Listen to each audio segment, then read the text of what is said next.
Ici le quart. Une flotte fantôme qui change de pavillon du jour au lendemain, un client qu'on n'a pas vérifié à temps. Dans la grande plaisance, ce qu'on ignore finit toujours par coûter cher. Chaque matin, le quart vous donne les 5 minutes essentielles sur les sanctions internationales, la conformité maritime et la géopolitique pour que vous avanciez en connaissance de cause. Voici le briefing du jour. Tour de horizon. Le Conseil suprême de sécurité nationale iranien a précisé encore ses conditions pour Hormuz. Les États-Unis ne devront plus jamais menacer l'Iran, retirer l'intégralité de leurs moyens militaires de la région, lever les sanctions, dégeler les avoirs et compenser les dommages de guerre. Washington a dans le même temps redirigé 21 navires commerciaux supplémentaires à l'écart des ports iraniens la semaine dernière dans le cadre de son blocus naval. Oman affirme malgré tout que les discussions avec Téhéran se passent bien.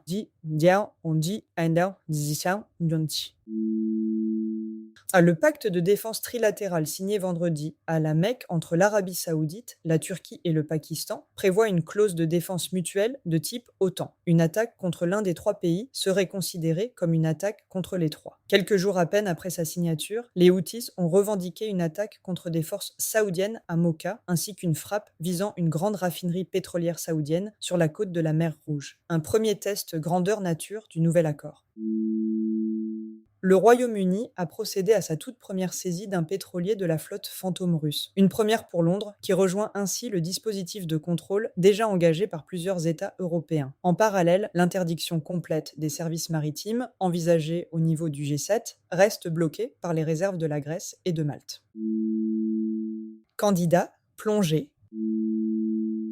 Le pacte de la Mecque subit son épreuve du feu à peine quelques jours après sa signature. La vraie question n'est plus de savoir si les Houthis vont tester la clause de défense mutuelle, mais comment la Turquie et le Pakistan vont concrètement l'interpréter face à des attaques qui, pour l'instant, restent d'une intensité inférieure à celle qui déclencherait historiquement une réponse collective de type OTAN. La crédibilité du pacte se jouera sur cette zone grise plutôt que sur un scénario d'agression évidente.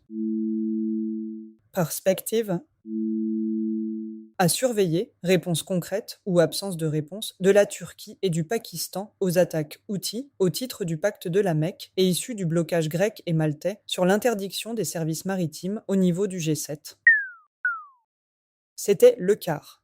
Rester informé, c'est rester couvert. Toutes les sources citées sont disponibles dans les notes de cet épisode. Bonne mer et à demain.